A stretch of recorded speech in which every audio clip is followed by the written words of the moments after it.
एक दफ़ा का ज़िक्र है, एक हाथी था। वो चारा खाने के बाद जिन दुकानों के पास से गुज़रता उनमें से एक दुकान दर्जी की भी थी।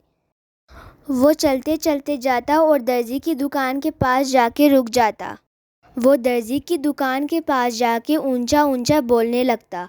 दर्जी उसे बहुत सारे केले खिलाता और वो मज़े मज़े से सारे केले खा जाता और सारे केले मिनटों में खा जाता।